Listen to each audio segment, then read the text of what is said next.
வணக்கம் நேர்களே, ஸ்ரீ குபேரன் டிவி நேயர்கள் லட்சுமணன் அன்பு வணக்கங்கள். இப்போ நம்ம பார்க்க போகிறது வார ராசி பலன் 30ஆம் தேதியிலேருந்து 5ஆம் தேதி வரை எப்படி இருக்க போகுது பார்க்க போகிறோம். எப்போதுமே சொல்லுதாங்க லக்னத்துக்கு பாருங்க, ராசிக்கு பார்ப்பதோட லக்னத்துக்கு ரொம்ப பர்ஃபெக்டாக இருக்கும். உதாரணமாக ஒரு மகர லக்னம் ரிச்சிக ராசி, நீங்கள் ரிச்சிக ராசிக்கான பலன்களை பார்க்கறதோட மகர ராசிக்கான பலன்களை பார்க்கும்போது ரொம்ப பர்ஃபெக்டாக இருக்கும். முதல்ல வரது புது பலன்கள், அதுக்கப்புறம் பார்த்தீங்கன்னா தசாபுத்தி பலன்கள் வரும்.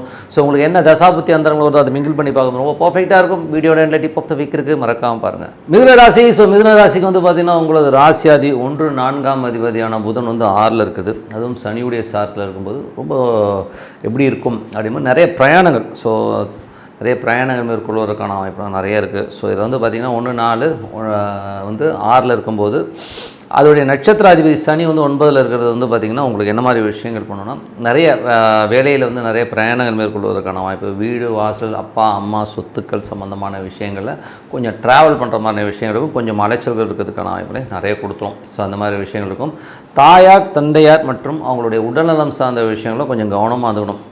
ஸோ அதை கொஞ்சம் பார்த்து இருந்துக்குங்க. ஏன்னா வந்து 6ஆம் இடம்ங்கிறது வந்து இந்த மாதிரி விஷயங்கள் ஏற்படுத்தும். சில நேரங்கள் வந்து வீடு இல்லை வண்டியோ ஏதோ வந்து லோனில் போட்டு வாங்கலாமாங்கிற எண்ணங்களை கண்டிப்பாக கொடுக்குங்க. ஸோ இதுதான் வந்து மேஜராக பண்ணுறது. அதுக்கப்புறம் பார்த்திங்கன்னா உங்களுக்கு 2ஆம் அதிபதியான சந்திரன். ஸோ 2ஆம் அதிபதியான சந்திரன் வந்து திங்கள் செவ்வாய் ரொம்ப நல்லா இருந்தாலும் உங்களுக்கு வந்து புதன் வியாழனில் வந்து அந்த சந்திராஷ்டமங்கிற ஒரு விஷயம் வரும்போது கொஞ்சம் கேர்ஃபுல்லாக இருக்கணும். ஸோ புதிய முயற்சியில் எதுவும் பெருசாக மண்டையில் போட்டுட்டு அன்றைக்கி ஓடாமல் அன்றைக்கி கொஞ்சம் கேர்ஃபுல்லாக அன்னைக்கு பண்ணுற வேலைகளை பண்ணுங்கள். மற்றபடி புதிய முயற்சி எடுக்கும்போது மட்டும் கொஞ்சம் யோசிச்சு பண்ணுறது ரொம்ப ரொம்ப நல்லது. அதுக்கப்புறம் பார்க்கும்போது உங்களுக்கு 3ஆம் அதிபதியான சூரியன். ஸோ 3ஆம் அதிபதியான சூரியன் வந்து பார்த்திங்கன்னா 7 இருக்குது. 7 இருந்து அது சுக்கிரனுடைய சாரத்தில் போகும்போது நல்ல விஷயங்கள்லாம் நடக்கும். அதில் வந்து 7 9 நாளே வந்து ஒரு கேந்திராதிபதி திரிகோணம் என்பது நல்ல விஷயங்கள், நல்ல ஏற்றமான விஷயங்கள் நடப்பதற்கான குழந்தைகள் சம்மந்தமான விஷயங்களில் வந்து நல்ல ஒரு ஏற்றம் வர்றதும் நல்ல ஒரு பிரயாணங்கள் மேற்கொள்வதற்கான வாய்ப்புலாம் ரொம்ப நல்லாயிருக்கும். ஸோ எல்லாமே ரொம்ப சிறப்பு தான். பட் இருந்தாலும் வந்து 8ஆம் அதிபதியுடைய நெருங்கி போகிறது, அதாவது சனியோட நெருங்கலை, பட் நெருங்கி போகும்போது கொஞ்சம் வந்து சின்ன சின்ன ஸ்ட்ரெஸ்ஸஸ் ஏற்படுவதற்கான வாய்ப்புகள் இருக்குது. அப்பா சம்மந்தமான விஷயங்கள், அப்பா உடல்நலம் சார்ந்த விஷயம் கொஞ்சம் கவனமாக இருக்கணும். ட்ரீட்மெண்ட் கிடைக்கும், ட்ரீட்மெண்ட்லாம் நல்லபடியாக கிடச்சிடும். பட் இருந்தாலும் அந்த ஒரு ஸ்ட்ரெஸ்ஸுங்கிறது கண்டிப்பாக இருக்குங்க. ஸோ அது பார்த்துக்கணும். அதுக்கப்புறம் பார்க்கும்போது உங்களுக்கு வந்து 6ஆம் அதிபதி. ஸோ 6ஆம் அதிபதியான செவ்வாய் வந்து 2ல் இருக்கும்போது வேலை விஷயங்கள் ரொம்ப கவனமாக இருக்கணும். வேலையில் வந்து கொஞ்சம் அலைச்சல்கள் இருக்கிறதுக்கான வாய்ப்புகள் இருக்குது. பட் வருமானம் வரணும், வருமானம் தான் வரும். பட் அங்கே போக சொல்கிறாங்க, இங்கே போக சொல்கிறாங்க, ஒரே அலைச்சலாக இருக்கிற மாதிரி ஃபீலை கண்டிப்பாக ஏற்படுத்தும். அதுக்கப்புறம் பார்க்கும்போது 7ஆம் அதிபதியான குரு வந்து 12ல் இருந்து அது வந்து சந்திரனுடைய சாரத்தில் இருக்கும்போது புதன் வியாழன் மட்டும் கொஞ்சம் கேர்ஃபுல்லாக இருக்கணுங்க. மற்றபடி வந்து பார்த்தீங்கன்னா கண்ணம் மணிகளோட கொஞ்சம் வாக்குவாதங்களோ ஒரு இந்த மாதிரி விஷயங்கள் நடக்கும். ஸோ அதனால் கொஞ்சம் கேர்ஃபுல்லாக இருக்கிறது ரொம்ப ரொம்ப நல்லது. மற்றபடி 8ஆம் அதிபதியான சனி வந்து 9லிருந்து அது குருவுடைய சாரத்திலே இருக்கும்பொழுது என்ன மாதிரி விஷயங்களும் கொஞ்சம் கவனமாக இருக்கணும். ஸோ தந்தை சார்ந்த உடல் ரீதியான விஷயங்களாக இருக்கட்டும், அப்பா கிட்ட பேசும்போது இருக்கட்டும், வெளிநாட்டில் இருக்கவங்க வந்து ரொம்ப ரொம்ப கேர்ஃபுல்லாக இருக்கணும். ஏன்னா ஒரு மாதிரி அன்கம்ஃபர்ட்டாக ஃபீல் பண்ணுற மாதிரி ஃபீல் இருக்கும். ஸோ அது கொஞ்ச நாள் இருக்குன்னா கொஞ்சம் பார்த்து இருந்துக்கணும். அதுக்கப்புறம் பார்க்கும்போது உங்களுக்கு 10ஆம் அதிபதியான குரு வந்து பார்த்திங்கன்னா உங்களுக்கு 12ல் இருக்கும்போது தொழில் ரீதியான விஷயங்கள் வந்து நிறைய ட்ராவல் பண்ணுற மாதிரி விஷயங்கள் இருக்கும். கொஞ்சம் வந்து அலைச்சல்கள் ஜாஸ்தி இருக்கும். புதன் வியாழனில் வந்து பார்த்திங்கன்னா ஒரு மன உளைச்சல் வரதுக்கான வாய்ப்புனா தொழில் ரீதியான விஷயங்கள் கொஞ்சம் கவனமாக இருக்கிற ஒரு காலகட்டங்க. ஸோ 11ஆம் அதிபதியான செவ்வாய் வந்து பார்த்திங்கன்னா உங்களுக்கு 2ல் இருக்கும்போது நல்ல ஒரு வேலையில் நல்ல மாற்றங்கள், நல்ல ஏற்றங்கள் வருவதற்கான வாய்ப்பு இருக்குது. பட் இருந்தாலும் கொஞ்சம் அலைச்சல்கள் ஜாஸ்தி இருக்கும். சின்ன சின்ன வார்த்தைகள் உங்களை வந்து காயப்படுத்துறதுக்கான வாய்ப்புகள் கொஞ்சம் கேர்ஃபுல்லாக இருக்க வேண்டிய குடும்பம் சம்மந்தமான விஷயங்களும் கொஞ்சம் விட்டு கொடுத்து போகிறது ரொம்ப ரொம்ப நல்லதுங்க. ஸோ இது ஏன்னா வந்து இது செவ்வாய் சனி வந்து ஒரு பார்வையில் இருக்கும்போது பார்த்திங்கன்னா அது ஒரு எமோஷனை கொடுத்துரும். ஸோ அதனால் கொஞ்சம் பார்த்துருந்துக்குங்க. அதுக்கப்புறம் பார்க்கும்போது உங்களுக்கு 8ஆம் அதிபதியான சனி வந்து 9ல் இருக்கும்போது அப்பாவுக்கும் உங்களுக்கும் ஒரு நிறைய கருத்து வேறுபாடு வருவதற்கான வாய்ப்புகள் இருக்குது. ஸோ கொஞ்சம் வந்து உஷாராக இருக்க வேண்டியது ரொம்ப ரொம்ப அவசியம். வெளிநாட்டில் இருக்கும் கொஞ்சம் கவனமாக இருக்குங்க. மற்றபடி வந்து பார்த்திங்கன்னா உங்களுக்கு வந்து 9ஆம் அதிபதியான சனி வந்து பார்த்திங்கன்னா இப்போ வந்து குருடைய சாரத்தில் போகும்போது கொஞ்சம் நடைமுறையில் வந்து கொஞ்சம் வந்து ஒரு ஸ்ட்ரெஸ்ஸோ டென்ஷனோ இருக்கும். பெரிய லாபங்களை நோக்கி உங்கள் எண்ணங்கள் போகும். பட் அது ஸ்லோவாக வர மாதிரி ஃபீல் இருக்கும்போது கொஞ்சம் வந்து அதனால் ஸ்ட்ரெஸ் வரும். கொஞ்சம் அகலக்கால் வைக்காமல் இருக்கிறது ரொம்ப ரொம்ப நல்லது. அதுக்கப்புறம் உங்களுக்கு 11ல் வந்து 10ஆம் அதிபதியான ராகு. ஸோ 10ஆம் அதிபதியான 10ல் உள்ள ராகு வந்து பார்த்திங்கன்னா அது வந்து உங்களுக்கு சனியுடைய சாரத்தில் இருக்கும்போது தொழில் ரீதியான விஷயங்கள் நிறைய அலைச்சல்கள், அங்கே போகிறது இங்கே போகிற மாதிரி அலைச்சலை கண்டிப்பாக கொடுத்துரும். கொஞ்சம் கவனமாக பொறுமையாக ஹேண்டில் பண்ணுறது ரொம்ப ரொம்ப அவசியங்க. 11ஆம் அதிபதியான செவ்வாய் வந்து 2ல் இருக்கும்போது நல்ல லாபங்கள், நல்ல ஏற்றங்கள் வருவதற்கான ரொம்ப சிறப்பாக இருக்குங்க. ஸோ இதுவரை பார்த்து வந்து புது பலன்கள். இப்போ பார்க்கும்போது தசாபதி பலன்கள். மிதுன லக்னமாக இருந்து சூரிய தசாபத்தினா சூரியன் வந்து பார்த்திங்கன்னா உங்களுக்கு இந்த மாதிரி விஷயங்கள் முன்னே 7ல் இருக்காருங்க. 7ல் உள்ள சூரியன் வந்து சுக்கிரனுடைய சாரத்தில் இருக்கும்போது நிறைய கணவன் மனைவி வந்து ஏதாச்சும் பிரயாணங்கள் மேற்கொள்வதற்கான வாய்ப்புலாம் இருக்குது. ஸோ அங்கங்கே வெளிநாடு செல்வதற்கான வாய்ப்புகள் சில பேருக்கு ஏற்படலாம். ஸோ எல்லாமே ரொம்ப நல்ல விஷயம் தான். சில நேரங்களில் வந்து வைஃப் ஒரு ஊரில் இவங்க ஒரு ஊரில் அப்படி போகிறதுக்கும் வாய்ப்பு இருக்குது. So according to the situation. ஓகேங்களா? அதுக்கப்புறம் பார்க்கும்போது மிதுன லக்னமாக இருந்து சந்திர தசாபதி. சந்திரன் வந்து பார்த்திங்கன்னா உங்களுக்கு சிறப்பான பலன்களை கொடுத்தாலும் அந்த புதன் வியாழக்கிழமைகள் வந்து சந்திராஷ்டம காலகட்டங்களில் மட்டும் கொஞ்சம் புதிய முயற்சிகளை அவாய்ட் பண்ணிக்கிறது ரொம்ப ரொம்ப நல்லது. அப்புறம் மிதுன லக்னமாக இருந்து செவ்வாய் தசாபதி. செவ்வாய் வந்து வேலை சம்மந்தமான விஷயம் நல்லா ஏற்றுங்க, நிறைய அலைச்சல் இருக்கும், நிறைய பிரயாணங்கள் மேற்கொள்வதற்கான வாய்ப்பு. லாபங்கள் நல்லா இருந்தாலும் சின்ன சின்ன வாயை வச்சுன்னு சும்மா இல்லாமல் ஏதோ இடோடமாக பேசுகிறது இந்த மாதிரி விஷயங்களாக இருக்கும். கொஞ்சம் பார்த்துருந்தோம். குடும்பத்தில் வந்து கொஞ்சம் அட்ஜஸ்ட் பண்ணி விட்டு கொடுத்து போகிறது ரொம்ப ரொம்ப அவசியம். மிதுன லக்னமாக இருந்து ராகு தசாபதினா ராகு வந்து 10ல் இருந்து அது வந்து உங்களுக்கு வந்து சனியுடைய சாரத்தில் இருக்கும்போது பிஸ்னஸ் சம்மந்தமான விஷயங்கள் அலைச்சல்கள் இருக்கும். நிறைய பிரயாணங்கள் வெளி மாநிலங்கள் வெளிநாடு இல்லை வெளியூர் போகிறதுக்கான வாய்ப்புகளை நிறைய ஏற்படுத்துங்க. ஸோ கொஞ்சம் அலைச்சல்கள் கொடுக்கும். பட் ஆனால் வருமானம் வரும் பட் கொஞ்சம் அலைச்சலை கொடுக்கும்.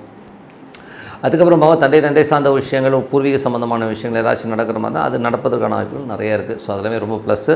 அதுக்கப்புறம் பார்க்கும்போது உங்களுக்கு 11ஆம் அதிபதி செவ்வாய் வந்து 2ல் இருக்கும்போது நல்ல வருமானம், நல்ல ஒரு நண்பர்களாக நல்ல சந்தோஷங்கள் குதூகலங்கள்லாம் கிடைச்சாலும் கொஞ்சம் கவனமாக இருக்கணும். ஏன்னா ஒரு சின்ன அவமானங்களோ ஒரு வாக்குவாதங்களோ ஏடாவிடமாக வரதுக்கான வாய்ப்பு ரொம்ப கவனமாக இருக்கணுங்க. ஸோ அது பார்த்துருந்துக்குங்க செவ்வாய். ஸோ அதுக்கப்புறம் பார்க்கும்போது உங்களுக்கு மிதுன லக்னமாக இருந்து ராகு குரு தசாபுத்தி அந்தரங்களில் வந்து குரு 12லேருந்து 8ஆம் அதிபதியாக இருக்கும்போது கொஞ்சம் அந்த புதன் வியாழனை மட்டும் கொஞ்சம் ஸ்ட்ரெஸ் வரதுக்கான வாய்ப்புகள் நிறைய இருக்குது. அதுக்கப்புறம் மிதுன லக்னமாக இருந்து சனி தசாபுத்தினா சனி வந்து பார்த்திங்கன்னா உங்களுக்கு 8, 9ஆம் அதிபதி வந்து குருவுடைய சாரத்தில் இருக்கும்போது தொழில் ரீதியான விஷயங்களுக்கு ரொம்ப கவனமாக இருங்க. ஸோ எதுவும் அகலக்காலம் வைக்காமல் இருக்கிறது ரொம்ப ரொம்ப நல்லது. மிதுன லக்னமாக இருந்து புதன் தசாபுத்தி வந்து புதன் வந்து பார்த்திங்கன்னா உங்களுக்கு 6ல் இருக்காருங்க. ஸோ 1-4 ஏதாச்சும் நம்ம வந்து ஒரு லோன் போட்டு வண்டி வாகனம் வாங்குறது, ஸோ இந்த மாதிரி விஷயங்கள்லாம் இருக்கும். இல்லை ஏதாவது இடம் வாங்கலாமாங்கிற எண்ணங்கள் இருக்கும். அப்பா அம்மாவுடைய உடல்நலம் சார்ந்த விஷயம் கவனம் தேவை. ஸோ அதுக்கப்புறம் வந்து ரிஷப லக்னமாக இருந்து மிதுன லக்னமாக இருந்து கேது தசா, கேது வந்து 4ல் இருக்கார், அது சூரிய சாரத்தில் இருக்கும்போது தாயாரோட உடல்நலம் சார்ந்த விஷயங்கள் ரொம்ப கவனம் தேவை. கொஞ்சம் ட்ரீட்மெண்ட் கொடுக்கறதுக்கான வாய்ப்புகள் இல்லைன்னா சில நேரங்கள் வந்து மன ரீதியாக ஒரு மன உளைச்சலோ ஒரு ஸ்ட்ரெஸ்ஸாக பேசிக்கிறது இந்த மாதிரி விஷயங்களாக இருக்கும். கொஞ்சம் கேர்ஃபுல்லாக இருங்க. ஸோ மிதுன லக்னமாக இருந்து சுக்கிர தசா வந்து சுக்கிரன் வந்து பார்த்திங்கன்னா உங்களுக்கு 9ல் இருக்கார். ஸோ 9ல் இருக்கும்போது நிறைய அலைச்சல்கள் இருக்கும். ஸோ அந்த மாதிரி குழந்தைகளுக்காக கொஞ்சம் அலைச்சல் இருக்குது. சில பேர் ஆன்மீக சுற்றுலா போகிறதுக்கான வாய்ப்பு ரொம்ப சிறப்பாக இருங்க. என்னென்னா நடைமுறையில் வந்து இப்போ சுக்கிர தசை நடக்கிறவங்க கொஞ்சம் கேர்ஃபுல்லாக இருங்க. ஏதாவது வெடுக்குன்னு பேசுகிறது இந்த மாதிரி விஷயங்கள் இருக்கும். கொஞ்சம் கேர்ஃபுல்லாக இருக்குது ரொம்ப ரொம்ப நல்லது.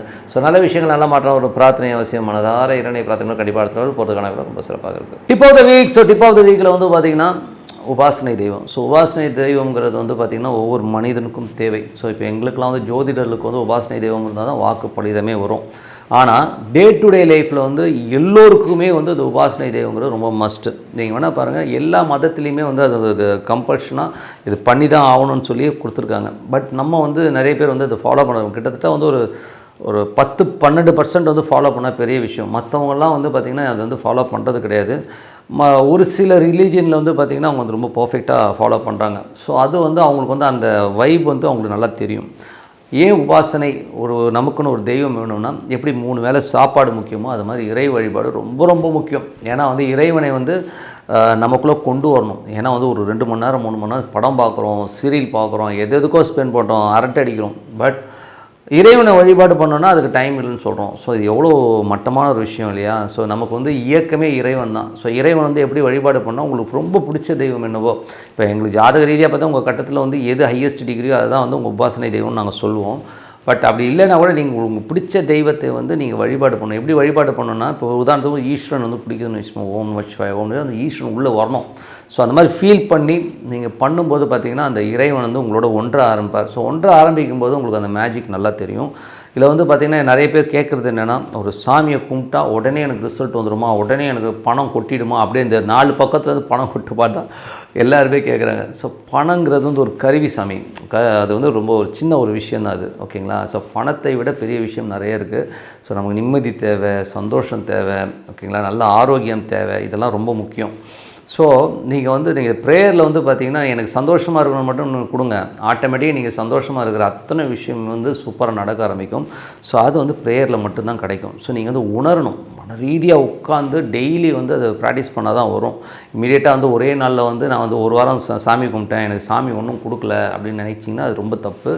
கிட்டத்தட்ட வந்து ஒரு 6 மாதம் கண்டினியூவாக பண்ணி பாருங்கள். அந்த டைமில் கரெக்டாக வந்து விடியகாலம் 5 மணி 4:30 மணிக்கு எழுந்துச்சு அந்த தெய்வத்தை உபாசனை பண்ணி பாருங்கள். அந்த தெய்வம் பேசலான்னு எனக்கு கேளுங்க, பேசும், அருமையாக பேசும். எப்படி தெரியுங்களா, ஒரு இண்டிகேஷன்ஸ்லேயே வரும். ஸோ நான்லாம் வந்து இந்த ப்ரொஃபஷன் வந்து பார்த்திங்கன்னா நான் பேஷனேட்டாக வந்து அஸ்ட்ராலஜி வந்து சின்ன வயசுலேருந்தே பழகினாலும் இதை நான் ப்ரொஃபஷனாக எடுப்பேன் நான் நினச்சி கூட பார்த்ததில்ல. பட் ஒரு காலகட்டத்தில் வந்து பார்த்தீங்கன்னா ஒரு பிஸ்னஸில் வந்து சின்ன சர்க்கிளுக்கு அப்புறம் நான் என்ன எடுக்கிறேன்னு போது எனக்கு டிவிலேருந்து நிமித்தம் வந்தது.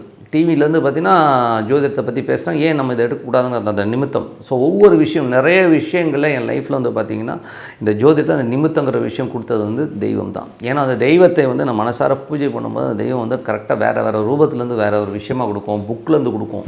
அதனால் நீங்கள் ப்ராக்டிஸ் பண்ணுங்கள். ப்ராக்டிஸ் பண்ணும்போது அந்த மேஜிக் நல்லா தெரியும். அதுக்கு வந்து ஒரு பர்டிகுலர் டைமில் அந்த டைமை கரெக்டாக ஒதுக்கிடணும். உதாரணமாக சொல்லணும்னா என்னால் வந்து காலைலலாம் எந்திரிக்க முடியாதுன்னா சாயங்காலம் எத்தனை மணிக்கு, 8 மணி, 9 மணி, 10 மணி, 11 மணி, பரவாயில்ல, எந்த காலகட்டமாக இருந்தாலும் அந்த 11 மணினா 11 மணிக்கு ஷார்ப்பாக உட்காந்து அந்த மெடிடேஷன் சாண்டிங்கை பண்ணுங்கள். ஒரு 15 நிமிஷம் 20 நிமிஷம் வந்து இறைவனுக்காக ஒதுக்கலைன்னா நம்மளாம் என்ன மனுஷங்க யோசிச்சு பாருங்கள். ஏன்னா வந்து அந்த ப்ரேயர் வந்து ரொம்ப ரொம்ப முக்கியம். ஸோ இதில் வந்து நீங்கள் இறைவன்கிட்ட போய்ட்டு பிச்சை எடுக்கிற மாதிரி எனக்கு அதை கொடு இதை கொடு அதை கொடுன்னா கேட்கக்கூடாது. ரிலாக்ஸ்டாக உட்காருங்க. ஓம் நம சிவாய. இறைவனை முதல்ல ஃபீல் பண்ணுங்கள். ஃபீல் பண்ணி இறைவன் உள்ளே இருக்கிறார் அப்படின்னு நினச்சிட்டிங்கனாலே கண்டிப்பாக அடுத்த லெவலுக்கு வந்து ஒரு டோர்ஸ் ஓப்பன் ஆக ஆரம்பிக்கும். அதனால் உபாசனை தெய்வம் ஒவ்வொரு மனிதனுக்கும் ரொம்ப முக்கியம். ஸோ வாழ்க்கையில் வந்து எல்லோரும் கடைபிடிங்க. இது வந்து சும்மா ஜஸ்ட் லைக் தட் விட்டுட்டு போயிடாதீங்க. நீங்கள் பண்ணி பாருங்கள். அதுக்கப்புறம் பாருங்கள் என்னென்ன மேஜிக் நடக்குதுன்னு உங்களுக்கே தெரியும். சொல்லிட்டு உங்களிடம் விடைபெறுவது உங்கள் லக்ஷ்மி நாராயணன். எல்லோருக்கும் புத்தாண்டு வாழ்த்துக்கள். ஸ்ரீ குபேரன் டிவியை பார்த்தமைக்கு நன்றிகள். மேலும் இது போன்ற தகவல்களை தெரிந்து கொள்ள ஸ்ரீ குபேரன் டிவியை சப்ஸ்கிரைப் செய்யுங்கள். மறக்காமல் பெல் ஐக்கானை கிளிக் செய்யுங்கள்.